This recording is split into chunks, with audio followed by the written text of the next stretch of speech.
अशोक बाबू यादव जी हमारे बीच में हैं, पूर्व आमदार और इस टाइम हमारे बीच में हैं। सर, एक राहुल गांधी ने एक मुद्दा उठाया है और मुद्दा काफी चर्चा में है और ये मुद्दा आज का नहीं है, संसद में भी उठा चुके हैं कि जिस तरह से इलेक्शन कमिश्नर जो काम कर रहा है वो महाराष्ट्र में उनको माहिती मांगने के बाद भी पूरा उनको डेटा नहीं दिया गया, वो परसेंट कैसे बढ़ गया अचानक, इस तरह के मुद्दे जो थे वो अभी भी लोकसभा में उठाया। आज वो बिहार गए थे 2 दिन पहले, बिहार में उन्होंने कहा कि इलेक्शन कमिश्नर जो है कहीं महाराष्ट्र की तरह बिहार में भी फिक्सिंग तो नहीं हो रही है, इस तरह के आरोप लगाया है।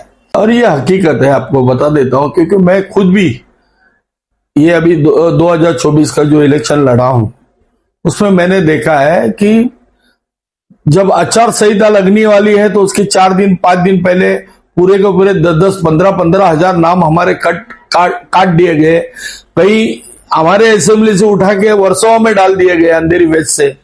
और दूसरी बात ऐसी है कि जहां हमको शक था, हमने वो नंबर इलेक्शन ऑफिसर को दिए और उनको कहा कि भाई हमको इसका वीवीपैट गिनना है। उन्होंने एक्सेप्ट किया, हमारा से 3 लाख रुपया लिया, 6 पेटी का नंबर दिया था और तुरंत उनको पता चला कि भाई ये नहीं करना है तो एक महीना रखड़ाने के बाद उन्होंने दिल्ली से लेटर लाके हमको दिखा दिया कि भाई वीवीपैट गिन नहीं सकते हो।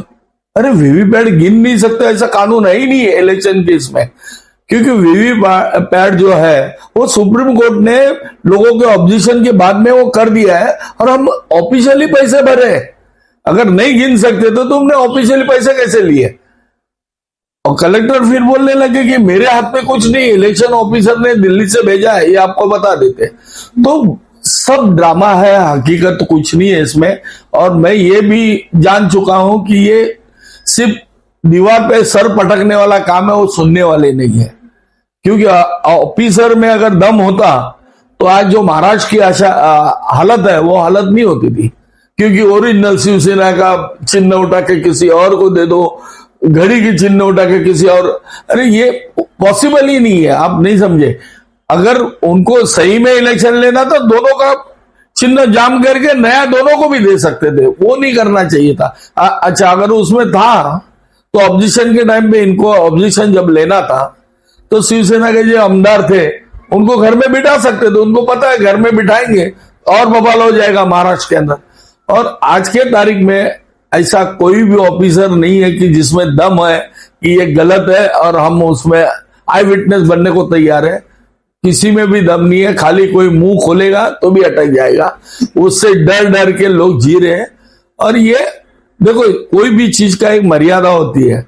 अब पानी सर के ऊपर से जाने लगा है और राहुल गांधी पूरी कोशिश कर रहा है। लोग कभी कभी हमको पूछते हैं, अरे आपका नेता तो ऑपोजिशन का लीडर बना है। अरे लेकिन हमारा नेता जो बोलता है वो 1 मिनट के लिए आता है और बाद में पैक हो जाता है, तो लोगों को क्या समझ में आने वाला है?